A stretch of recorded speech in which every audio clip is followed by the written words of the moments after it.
कहानी की शुरुआत एक चॉपर से होती है जिसके अंदर डेल्टा फोर्स के 4 जवान मौजूद थे, जिनमें शुगर, एबेल, बिशप और किनी शामिल थे। दरअसल ये लोग साउथर्न फिलीपींस में एक रेस्क्यू ऑपरेशन के लिए जा रहे थे, जहां उन्हें एक CIA स्पाई को बचाना था। वहीं दूसरी ओर डेल्टा फोर्स टीम का कैप्टन एडी एक मिलिट्री बेस से उन्हें सर्वाइलेंस दे रहा था और इसी काम के लिए वो एक ड्रोन को कंट्रोल करने वाला था जो मिशन के दौरान उनकी मदद करता। मगर फिलहाल एडी थोड़ा परेशान था क्योंकि उसकी वाइफ प्रेग्नेंट थी। खैर कुछ ही देर बाद टीम अपनी डेस्टिनेशन पर पहुंच गई, जहां उन्होंने चॉपर से छलांग लगा दी और पैराशूट की मदद से नीचे उतरने लगे। दरअसल वो अपने टारगेट से कुछ किलोमीटर दूर उतरे थे, इसलिए जमीन पर आते ही वो बिना वक्त गवाए आगे बढ़ने लगे और ऐसे ही आगे बढ़ते हुए वो अपने टारगेट के और करीब पहुंच गए, जहां अब उनका टारगेट लगभग 3 किलोमीटर की दूरी पर था। जिसके बाद वो संभल कर आगे बढ़ रहे थे कि तभी उन्हें ऐसा महसूस हुआ जैसे उनके आगे कोई मौजूद हो। ये देखकर किनी ने तुरंत एडी से कांटेक्ट किया और एरिया चेक करने के लिए कहा, मगर जैसे ही एडी ड्रोन कैमरा की मदद से देखने लगा तभी ड्रोन में एक खराबी आ गई, जिस वजह से उसे ड्रोन को वापस बुलाना पड़ा ताकि वो उसे ठीक कर सके। ये सुनकर सब समझ गए थे कि अब उन्हें कुछ देर के लिए बिना ड्रोन की मदद के ही आगे बढ़ना होगा। जिसके बाद वो लोग फिर से आगे बढ़ने लगे, मगर तभी उन्हें पास से कुछ आवाजें सुनाई दी और वो सभी तुरंत अलर्ट हो गए। लेकिन थोड़ी देर बाद पता चला कि वो आवाज किसी दुश्मन की नहीं बल्कि एक जंगली सुअर की थी, जिसे देखकर सबने राहत की सांस ली और बिना रुके अपने मिशन की तरफ बढ़ते रहे। और थोड़ी ही देर में वो दुश्मन के इलाके में आ गए, जहां से वो दूर से ही पूरे एरिया पर नजर रखने लगे। वहां उन्होंने देखा कि दुश्मन के कैंप में कई सारे हथियारबंद सैनिक तैनात थे, इसीलिए उन्होंने वेट करने का फैसला किया और कुछ देर बाद उनका टारगेट भी उनके सामने आ गया, जिसका नाम पेट्रोव था और वो अपनी फैमिली के साथ वहां मौजूद था। जो देखकर डेल्टा फोर्स को लगने लगा कि जिसे बचाने के लिए वो यहाँ आए हैं वो भी इसी इलाके में कहीं ना कहीं जरूर होगा। यही सोचकर वो हमले की तैयारी करने लगे, मगर तभी कुछ गाड़ियां पेट्रोव के इलाके में आकर रुकी। दरअसल ये गाड़ियां अबू सैयफ नाम के एक खतरनाक टेररिस्ट ग्रुप की थी, जो अक्सर पेट्रोव से ब्लैक मार्केट में वेपन्स खरीदता था।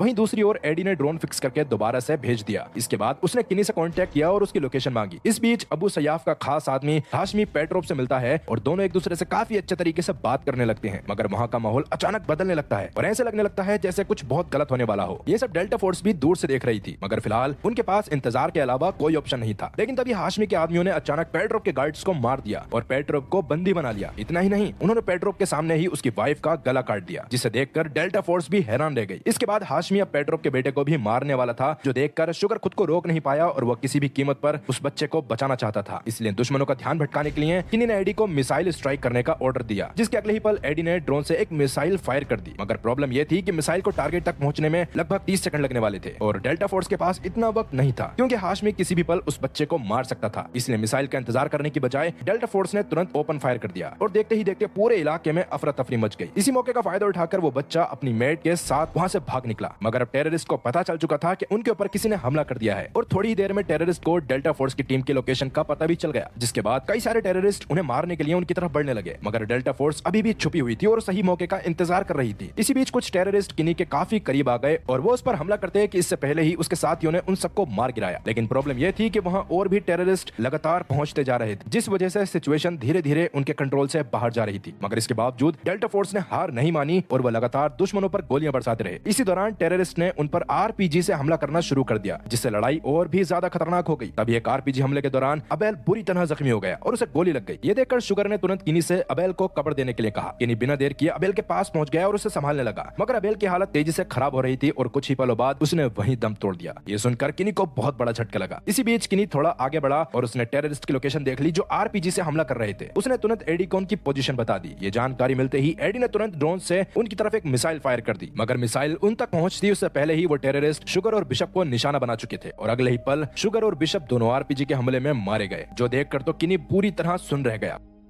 कुछ ही मिनटों में उसने अपनी पूरी टीम खो दी थी। अब उसके पास वहां रुकने का कोई मतलब नहीं था, इसलिए वो धीरे से वहां से निकला और आगे जाकर घनी झाड़ियों में छुप गया। दरअसल किनी एक कम्युनिकेशन स्पेशलिस्ट था, उसे फ्रंट लाइन कॉम्बैट का उतना तजुर्बा नहीं था जितना उसके साथियों को था, इसलिए वो अब सिर्फ जिंदा बचकर निकलना चाहता था। इस बीच एडी ने उसे कॉन्टेक्ट किया और शुगर और बिशप के बारे में पूछा। तब किनी ने भारी आवाज में बताया कि वो दोनों मारे जा चुके हैं। ये सुनकर एडी ने तुरंत खुद को संभाला और किनी को हिम्मत देने लगा। उसने किनी से कहा कि एक रेस्क्यू हेलीकॉप्टर उसके लिए भेजा जा रहा है, इसीलिए उसे घबराने की जरूरत नहीं है, बस किसी तरह लैंडिंग जोन तक पहुंचना होगा। इसके बाद एडी ड्रोन और मैप्स की मदद से किनी के लिए सुरक्षित रास्ता चेक करने लगा। कुछ देर बाद उसे एक ऐसा रूट मिल गया जहां फिलहाल कोई दुश्मन मौजूद नहीं था। ये देखकर किनी उसी रास्ते पर आगे बढ़ने लगा। दरअसल हेलीकॉप्टर उसे लगभग 5 किलोमीटर दूर मिलने वाला था। खैर किनी लगातार आगे बढ़ता रहा और एडी भी उसका हौसला बढ़ाने के लिए उससे बात करता रहा। इसी दौरान एडी ने उसे पूछा कि तुम कहां से हो, जिस पर किनी ने बताया कि मैं ओहायो से हूं। ये सुनकर एडी हल्का सा मुस्कुरा दिया और उसने कहा कि मैं भी ओहायो से ही हूं। और हैरानी की बात यह थी कि दोनों ही एक इलाके के रहने वाले थे। खैर बात करते करते किनी आगे बढ़ रहा था कि तभी उसे गाड़ियों की आवाज सुनाई दी। ये सुनते ही एडी ने ड्रोन कैमरा से चेक किया और किनी को बताया कि उसकी तरफ 2 गाड़ियां आ रही हैं। ये सुनकर किनी तुरंत एक बड़ी चट्टान के नीचे जाकर छुप गया और कुछ ही पल बाद टेररिस्ट की वो गाड़ियां वहां पहुंच गईं। सबसे बुरी बात यह थी कि उनके साथ एक ट्रेंड कुत्ता भी था और देखते ही देखते वो कुत्ता किनी के पास आ गया और जोर जोर से भौंकने लगा। ये देखकर किनी की सांसें थम गई, क्योंकि अगर टेररिस्ट्स ने उसे देख लिया तो उसका बचना नामुमकिन हो जाएगा। इसलिए किनी ने धीरे से उस कुत्ते को भगाने की कोशिश की, मगर वो वहां से नहीं हटा और लगातार उसकी तरफ देखता रहा। लेकिन तभी टेररिस्ट ने उस कुत्ते को आवाज लगाई, जिसके बाद वो तुरंत उनके पास लौट गया।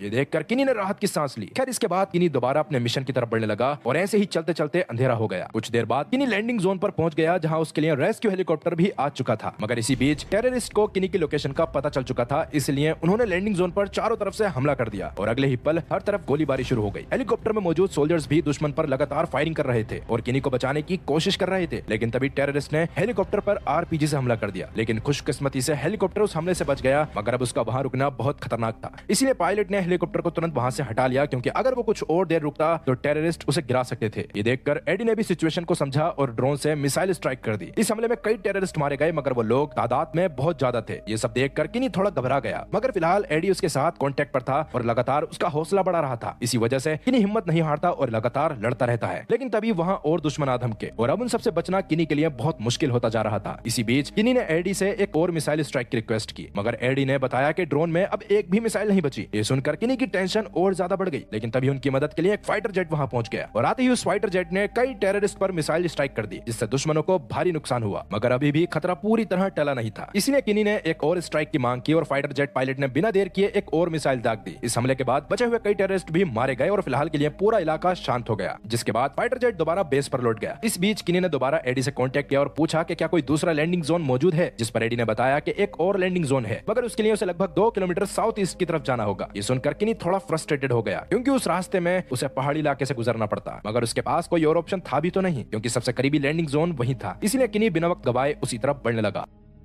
फिलहाल रास्ते भर एडी उससे बातें करता रहा ताकि उसका हौसला बना रहे। खैर, बातों बातों में किनी आगे बढ़ रहा था कि तभी किनी का पैर फिसल गया और अगले ही पल वो सीधा एक नदी में जा गिरा। लेकिन खुशकिस्मती से उसे ज्यादा चोट नहीं आई, इसलिए वो तुरंत खड़ा होकर वापस से आगे बढ़ने लगा। लेकिन तभी एडी की असिस्टेंट ने देखा कि किनी की तरफ कुछ दुश्मन बढ़ रहे हैं, जो किनी से सिर्फ 100 मीटर की दूरी पर थे। ये जानकारी मिलते ही एडी ने तुरंत किनी को सब कुछ बता दिया और ये सुनते ही किनी उनका सामना करने के लिए तैयार हो गया। तभी वो 3 टेररिस्ट किनी के सामने आ गए और बिना देर किए उस पर हमला करने लगे, मगर किनी ने भी तुरंत जवाबी फायरिंग शुरू कर दी और कुछ ही पलों में उनमें से एक टेररिस्ट को मार गिराया। लेकिन प्रॉब्लम यह थी कि दुश्मन ज्यादा थे और किनी अकेला था, इसलिए वो वहां से भागने लगा। मगर टेररिस्ट भी उसके बिल्कुल पीछे पड़े हुए थे और लगातार उस पर गोलियां बरसा रहे थे, जो देखकर किनी जान बचाने के लिए भागता रहा। मगर तभी उसके सामने एक झरना आ गया और अगले ही पल उसने बिना सोचे समझे उस झरने से छलांग लगा दी। झरने के नीचे पहुंचकर वो एक बड़ी चट्टान की आड़ में छुप गया, मगर तभी एक दुश्मन ने उस पर गन तान दी और उसे पकड़ लिया। ये सब ड्रोन कैमरा के जरिए एडी भी देख रहा था और किनी को पकड़ा हुआ देखकर वो काफी परेशान हो गया, मगर इतनी दूर बैठकर वो कुछ कर भी तो नहीं सकता था। इसके बाद टेररिस्ट किनी को अपने अड्डे पर ले गए, जहां घने पेड़ों और स्ट्रक्चर्स की वजह से एडी ड्रोन के जरिए भी उस पर नजर नहीं रख पा रहा था। इधर किनी को टेररिस्ट ने बांध रखा था और वो पूरी तरह बेबस नजर आ रहा था। मगर तभी एक अननोन आदमी चुपके से टेररिस्ट के इलाके में घुस आता है और आते ही एक टेररिस्ट को मार गिराता है। पहले तो लगता है कि ये कोई नया सोल्जर है, मगर अगले ही पल पता चलता है कि वो कोई और नहीं बल्कि शुगर था। ये देखकर किनी भी हैरान रह गया, क्योंकि सबको लगा था कि शुगर मर चुका है। खैर, शुगर बिना वक्त गवाए किनी के पास पहुंचा और उसे फ्री कर दिया। आजाद होते ही किनी हैरानी से उससे पूछता है कि तुम तो मर गए थे, क्योंकि तुम्हारी तरफ आरपीजी फायर की गई थी, जिस पर शुगर बताता है कि आरपीजी उनके बिल्कुल पास आकर फटी थी, मगर किस्मत से वो बच गया। लेकिन फिलहाल उसके पास ये सब समझाने का वक्त नहीं था, क्योंकि फिलहाल बिशप दुश्मन की कैद में है। इसलिए शुगर ने किनी से कहा कि हमें मिलकर बिशप को बचाना होगा,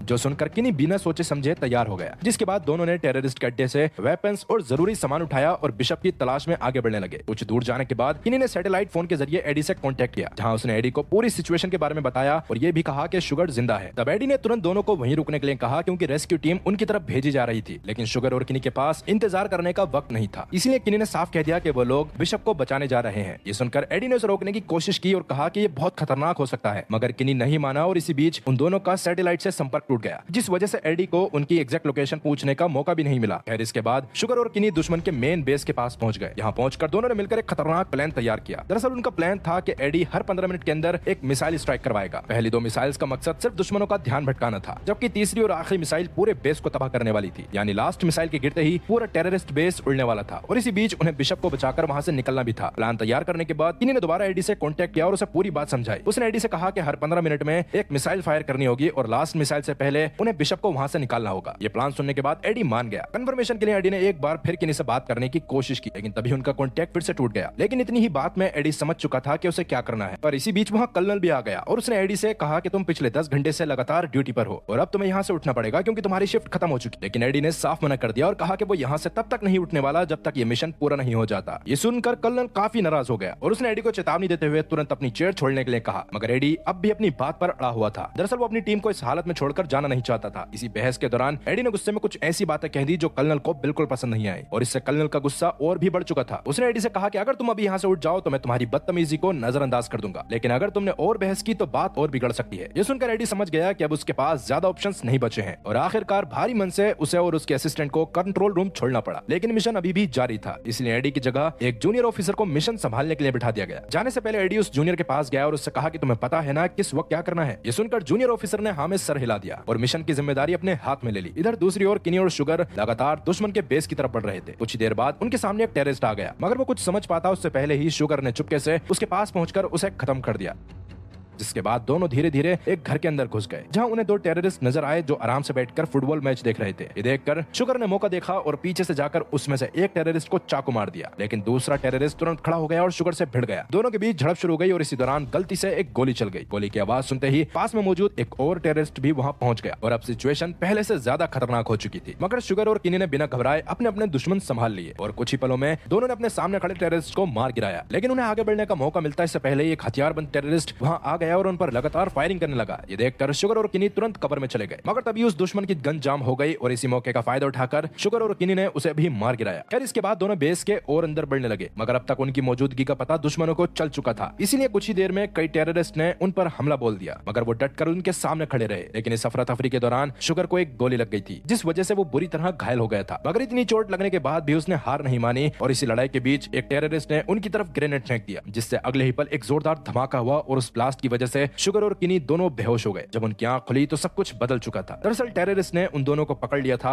और एक केज के अंदर बंद कर दिया था। सबसे हैरानी की बात यह थी कि उस केज के अंदर बिशप भी मौजूद था और यहाँ अपने पुराने साथी को जिंदा देखकर शुगर के चेहरे पर खुशी आ गई। मगर उनकी खुशी ज्यादा देर टिक नहीं सकी, क्योंकि फिलहाल वो दुश्मनों की कैद में थे और किसी भी वक्त उन्हें मारा जा सकता था। इतना ही नहीं, उनके ऊपर एक और बड़ा खतरा मंडरा रहा था। दरअसल कुछ ही वक्त बाद उस बेस पर मिसाइल स्ट्राइक भी होने वाली थी। ये बात किनी अच्छी तरह जानता था, इसलिए उसने टेररिस्ट को समझाने की कोशिश की और कहा कि अगर तुम लोगों ने जल्दी ये जगह नहीं छोड़ी तो सब मारे जाओगे, क्योंकि कुछ ही देर में यहाँ मिसाइल गिरने वाली है। मगर टेररिस्ट को उसकी बात एक मजाक लगी। उन्होंने किनी की एक भी बात पर विश्वास नहीं किया। इसी बीच कुछ टेररिस्ट केज के पास आए और शुगर को बाहर खींच कर ले गए। ये देखकर किनी तुरंत चिल्लाने लगा और उनसे शुगर को छोड़ने की गुजारिश करने लगा, मगर उन टेररिस्ट पर उसकी किसी बात का कोई असर नहीं हुआ और अगले ही पल उन्होंने शुगर के सर पर बंदूक तान दी, जो देखकर किनी और बिशप दोनों बेचैन हो गए। किनी लगातार उन्हें रोकने की कोशिश करता रहा, मगर दुश्मन उसकी बात सुनने को तैयार ही नहीं थे और फिर वो हुआ जिसका डर था। दरअसल टेररिस्ट ने शुगर के सर में गोली मार दी, जिससे उसकी मौके पर ही मौत हो गई। अपने साथी को अपनी आंखों के सामने मरता देखकर किनी पूरी तरह टूट चुका था, मगर उसके पास कुछ करने का कोई तरीका नहीं था। खैर कुछ देर बाद किनी की बारी भी आ गई। टेररिस्ट उसे केज से बाहर लेकर गए और अपने लीडर हाशमी के सामने ले आए। यहाँ हाशमी ने एक हथौड़ा उठाया और उसे किनी के सामने रख दिया। इसके बाद वो किनी को डराने की कोशिश करने लगा ताकि वो सच बोल दे, मगर किनी ने हिम्मत नहीं हारी और उसकी आंखों में आंखें डालकर खड़ा रहा, जो देखकर हाशमी को और ज्यादा गुस्सा आ गया और अगले ही पल उसने हथौड़े से किनी के सर पर वार कर दिया। इतना ही नहीं, उसके बाद टेररिस्ट ने किनी का सर पानी में डुबाना शुरू कर दिया ताकि वो टूट जाए और सब कुछ बता सके। इसी दौरान हाशमी ने उससे पूछा कि तुम्हारे और कितने लोग बाहर मौजूद हैं, जिस पर किनी ने जवाब दिया कि हम सिर्फ 3 ही लोग थे और हमारे अलावा कोई नहीं है। मगर हाशमी को उसकी बात पर जरा भी विश्वास नहीं हुआ। इसी बीच दूर कहीं पहली डाइवर्जन मिसाइल आकर गिरी, लेकिन हाशमी पर इसका कोई असर नहीं पड़ा। दरअसल उसे लग रहा था ये सब सिर्फ उसका ध्यान भटकाने के लिए किया जा रहा है। मगर तब किनी ने एक बार फिर उसे चेतावनी दी। उसने हाशमी से कहा कि तुम समझ नहीं रहे हो, कुछ ही देर में एक और मिसाइल यहाँ गिरेगी और फिर तुम सब लोग मारे जाओगे। लेकिन हाशमी ने उसकी बात पर ध्यान देने की बजाय उसे नजरअंदाज कर दिया और उसे बिल्कुल भी अंदाजा नहीं था कि उसकी मौत धीरे धीरे उसकी तरफ बढ़ रही है। मगर हाशमी अब भी किनी की एक बात सुनने को तैयार नहीं था। दरअसल उसे पूरा यकीन था कि किनी झूठ बोल रहा है, इसलिए वो अपने आदमियों से उस पर और भी ज्यादा जुल्म करवाने लगा। इसी बीच कुछ टेररिस्ट ने किनी का सर दोबारा पानी में डुबाना शुरू कर दिया। किनी सांस लेने के लिए संघर्ष कर रहा था, मगर तभी अचानक आसमान से दूसरी डाइवर्जन मिसाइल आकर गिरी और अगले ही पल एक जोरदार धमाका हुआ। इस ब्लास्ट का असर इतना भयानक था कि आसपास मौजूद लगभग सारे टेररिस्ट मारे गए, लेकिन किनी बच गया। दरअसल उस वक्त उसका शरीर पानी के अंदर था, जिस वजह से ब्लास्ट का असर उस पर कम हुआ। खैर मौका मिलते ही किनी वहां से निकला और आगे बढ़ने लगा। ऐसे ही आगे बढ़ते हुए उसे आखिरकार वो CIA स्पाई मिल गया, जिसे बचाने बचाने के लिए ये पूरा ऑपरेशन चलाया गया था। दरअसल वो एक कमरे में कैद था और काफी बुरी हालत में नजर आ रहा था। तब किनी ने बिना वक्त गवाए उसे आजाद कर दिया और आजाद होते ही उस CIA एजेंट ने हैरानी से किनी की तरफ देखा और उससे पूछा कि तुम कौन हो, जिस पर किनी ने सीधा जवाब दिया कि मैं तुम्हें बचाने आया हूँ। ये सुनकर उस एजेंट के चेहरे पर उम्मीद लौट आई। इसके बाद दोनों वहां से निकलने लगे, मगर कुछ दूर पहुंचने के बाद उनका सामना एक बार फिर हाशमी से हो गया। दरअसल हाशमी अभी भी जिंदा था। उसे जिंदा देखते ही किनी का खून खोल उठा, क्योंकि उसी आदमी की वजह से उसके साथियों ने इतनी तकलीफें झेली थी। इसलिए बिना कुछ सोचे समझे किनी उसकी तरफ दौड़ पड़ा और दोनों के बीच जोरदार हाथापाई शुरू हो गई। लेकिन इस बार किनी किसी भी कीमत पर उसे जिंदा नहीं छोड़ना चाहता था। मौका मिलते ही उसने एक खंजर हाशमी के शरीर में घुसा दिया और कुछ ही पलों में हाशमी की मौत हो गई। खैर इसके बाद किनी और CIA एजेंट आगे बढ़े, जहां उन्हें बिशप भी मिल गया। दरअसल बिशप अभी भी घायल था और मुश्किल से खड़ा हो पा रहा था, इसीलिए किनी ने तुरंत उसे संभाला और अपने साथ ले लिया। अब किनी, बिशप और CIA एजेंट तीनों वहां से निकलने लगे, मगर उन्हें बिल्कुल भी अंदाजा नहीं था कि उनके सर पर एक और बड़ा खतरा मंडरा रहा है। दरअसल एक फाइटर जेट पहले ही हवा में उड़ान भर चुका था और वो बेस पर आखिरी मिसाइल दागने के लिए तैयार था, और ये वही मिसाइल थी जो पूरे बेस को तबाह करने वाली थी। और सबसे बड़ी दिक्कत ये थी कि फाइटर जेट के पायलट और बेस पर मौजूद कर्नल को ये पता ही नहीं था कि उनके 3 लोग अभी भी उस बेस के अंदर फंसे हुए हैं। अगर मिसाइल लॉन्च हो गई तो किनी, बिशप और CIA एजेंट तीनों मारे जाएंगे। ये बात समझते ही किनी घबरा गया और उसने तुरंत किसी कम्युनिकेशन डिवाइस की तलाश शुरू कर दी। खुशकिस्मती से उसे एक रेडियो फोन मिल गया, जिसके जरिए उसने बेस से संपर्क करने की कोशिश की, मगर उस वक्त बेस पर कर्नल और बाकी सब ऑफिसर्स काफी बेफिक्र बैठे हुए थे। दरअसल वो लोग बास्केटबॉल मैच देख रहे थे। इसी बीच एक सोल्जर ने फोन उठा लिया, जिसके बाद किनी ने सबसे पहले एडी के बारे में पूछा। ये सुनकर उस सोल्जर ने कहा कि एडी तो काफी देर पहले यहाँ से जा चुका है, जिससे किनी की परेशानी और बढ़ गई। दरअसल उसके पास वक्त बहुत कम था और मिसाइल स्ट्राइक किसी भी पल हो सकती थी, इसलिए वो सोल्जर को सिचुएशन समझाने की कोशिश करने लगा, मगर सोल्जर को लगा कि शायद कोई मजाक कर रहा है, इसलिए उसने किनी की बात को ज्यादा सीरियसली नहीं लिया और बस एडी का नंबर देकर फोन काट दिया। अब किनी के पास सिर्फ एक ही उम्मीद बची थी। उसने तुरंत एडी को कॉल लगाया, मगर उस वक्त एडी एक शॉपिंग मॉल में मौजूद था और वो अपनी प्रेग्नेंट वाइफ से बात कर रहा था, इसलिए उसने उस अननोन नंबर को देखकर कॉल रिसीव करने की बजाय सीधा काट दिया और उसे बिल्कुल भी अंदाजा नहीं था कि उस एक कॉल पर 3 लोगों की जिंदगी टिकी हुई है। जिसके बाद किनी, बिशप और वो CIA एजेंट बिना वक्त गवाए वहां से निकलने लगे, मगर उनकी मुश्किलें अभी भी खत्म नहीं हुई थी। दरअसल वो फाइटर जेट बहुत तेजी से उनकी तरफ बढ़ रहा था और उसके पास वो आखिरी मिसाइल मौजूद थी जो पूरे बेस को तबाह कर सकती थी। यहाँ किनी लगातार आगे बढ़ रहा था और साथ ही एडी से संपर्क करने की कोशिश भी कर रहा था। इसी अफरा तफरी के बीच आखिरकार उसका कॉल एडी से कनेक्ट हो गया। जैसे ही एडी ने कॉल उठाया, किनी ने बिना देरी किए उसे बताया कि हम अभी भी दुश्मन के इलाके में फंसे हुए हैं, इसलिए तुम्हें तुरंत मिसाइल स्ट्राइक को अबॉर्ट करवाना होगा। जो सुनते ही एडी के होश उड़ गए। दरअसल उसे लग रहा था कि किनी और बाकी लोग पहले ही वहां से निकल चुके होंगे, मगर अब उसे समझ आ गया था कि अगर उसने कुछ ही पलों में एक्शन नहीं लिया तो उसके अपने ही लोग मिसाइल स्ट्राइक में मारे जाएंगे। इसलिए एडी बिना सेकंड गवाए तुरंत मिलिट्री बेस की तरफ दौड़ा। कुछ ही देर में वो कंट्रोल रूम में पहुंच गया, जहां पहुंचते ही उसने फाइटर जेट के पायलट से संपर्क किया और उसे तुरंत मिशन अबॉर्ट करने का ऑर्डर दिया। खुशकिस्मती से मिसाइल अभी लॉन्च नहीं हुई थी, इसलिए पायलट ने वक्त रहते स्ट्राइक को रोक दिया और किसी तरह किनी, बिशप और CIA एजेंट की जान बच गई। खैर इसके बाद रेस्क्यू टीम उनके लोकेशन पर पहुंच गई और कुछ ही देर में एक हेलीकॉप्टर के जरिए उन तीनों को सुरक्षित वहां से निकाल लिया गया। कई घंटों तक मौत से लड़ने के बाद आखिरकार उनका मिशन पूरा हो चुका था। दूसरी तरफ एडी एक बार फिर उसी जगह पहुंच गया जहां कर्नल और बाकी ऑफिसर्स मौजूद थे, मगर यहाँ का माहौल देखकर एडी का गुस्सा 7वें आसमान पर पहुंच गया। दरअसल जब उसके साथी अपनी जान बचाने के लिए संघर्ष कर रहे थे, तब ये लोग आराम से टीवी देख रहे थे। ये देखकर एडी सीधा उनके पास गया और गुस्से में उनसे कहने लगा कि तुम लोगों ने फोन तक नहीं उठाया, क्या तुम्हें अंदाजा भी है उस एक फोन कॉल पर हमारे सोल्जर्स की जान टिकी हुई थी? मगर किसी के पास उसकी बात का जवाब नहीं था और अगले ही पल एडी ने गुस्से में आकर सामने रखा टीवी तोड़ दिया, जिससे वहां मौजूद सब लोग हैरान रह गए। इसके बाद उसने कर्नल की तरफ देखा और कहा कि इस टीवी के पैसे मेरी सैलरी से काट लेना, मगर आज जो हुआ उसकी कीमत कोई नहीं चुका सकता था। इतना कहकर एडी वहां से चला गया। कई घंटों तक मौत से लगातार लड़ने के बाद आखिरकार किनी, बिशप और वो CIA एजेंट दुश्मनों के बेस से सुरक्षित निकल आते हैं और उनका मिशन पूरा हो जाता है। वहीं दूसरी तरफ एडी अपने आलसी और बेफिक्र जवानों पर अपना गुस्सा निकालते हुए टीवी तोड़ देता है और भारी मन से कंट्रोल रूम छोड़कर चला जाता है, जिसके साथ ये खतरनाक और खून से लथपथ सर्वाइवल कहानी अपने अंजाम तक पहुंचती है। दोस्तों, वॉर जोन में तो इन जवानों ने अपनी जान पर खेलकर एक CIA एजेंट को बचा लिया, लेकिन सोचिए जब एक CIA ऑफिसर अपनी आग उगलती ड्यूटी से रिटायर हो जाता है तो क्या उसकी जिंदगी सच में शांत हो जाती है? बिल्कुल नहीं। एक सोल्जर का बैटलफील्ड कभी छूटता नहीं, खासकर तब जब बात उसके अपने खून की हो। ये कहानी एक CIA ऑफिसर ब्रायन की, जो अपनी बेटी किम के 17th बर्थडे के लिए एक कराओके माइक्रोफोन का सरप्राइज गिफ्ट लेकर जा रहा है। देखने में ये एक बहुत ही आम थका हुआ बाप लगता है जो अपनी रिटायर्ड जिंदगी जी रहा है और किसी भी कीमत पर अपनी बेटी के सपने पूरे करना चाहता है। लेकिन इस आम सी दिखने वाली शांत जिंदगी में एक ऐसा भयानक तूफान आने वाला है जो इस रिटायर्ड बाप को वापस से एक खतरनाक और खूंखार शिकारी बनने पर मजबूर कर देगा। आखिर ब्रायन की मासूम बेटी के साथ आगे ऐसा क्या होने वाला है जिसने एक रिटायर्ड एजेंट को वापस मौत का फरिश्ता बना दिया? अगर आप देखना चाहते हैं कि ये बाप अपने परिवार के लिए किस हद तक तबाही मचा सकता है तो स्क्रीन पर दिख रही राइट साइड वाली वीडियो पर जरूर क्लिक करें, और अगर आपको कुछ नया देखना है तो लेफ्ट वाली वीडियो